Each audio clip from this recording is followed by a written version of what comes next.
பாகிஸ்தானுக்குள் 9 தீவிரவாத முகாம்களை குறிவைத்து இந்தியா துல்லியமாக நடத்திய தாக்குதலின் செயற்கைக்கோள் புகைப்படம் வெளியாகியுள்ளது. விவரங்களை தருகிறார் செய்தியாளர் மாணிக்கம். வணக்கம். இந்த செயற்கைக்கோள் புகைப்படம் ஒன்று வெளியாகியுள்ளது, தொடர்பான விவரங்களை வழங்கலாம். பாகிஸ்தானுக்குள்ளாக இந்திய ராணுவம் ஊடுருவி 9 இடங்கள்ல பயங்கரவாதிகளுடைய முகாம்களை குறிவைத்து தாக்கியிருக்கிறார்கள். இதில் பயங்கரவாதிகள் 80க்கும் மேற்பட்டவர்கள் நேற்று தினம் சுட்டு வீழ்த்தப்பட்டு கொண்டு போயிட்டு தாக்குதல் வீழ்த்தப்பட்டக்கூடிய சூழல்ல தற்பொழுது அந்த இடங்கள் எவ்வாறு இருக்கின்றன என்பதற்கான காட்சிகள் சேட்டலைட் படங்கள் மூலமாக வெளியாகி இருக்கிறது.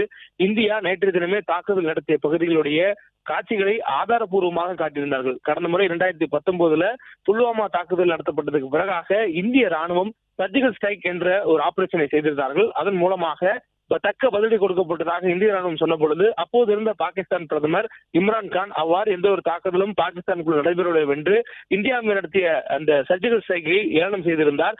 இந்த சூழல்ல இந்த முறை ஆபரேஷன் சிந்தூரை செய்திருக்கக்கூடிய இந்திய ராணுவம் சேட்டலைட் படங்கள் மற்றும் தாக்குதலுக்கு உள்ளாகும் பொழுது பதிவு செய்யப்பட்ட காட்சிகளுடன் நேற்று தினம் செய்தியாளர் சந்திப்புல ஏன் தாக்குதலுக்கு இந்தியா சென்றது, எந்த இடங்களுக்கு சென்றது என்ற காரணங்கள் எல்லாம் விளக்கி அதற்கான நியாயத்தையும் தெரிவித்திருந்தார்கள்.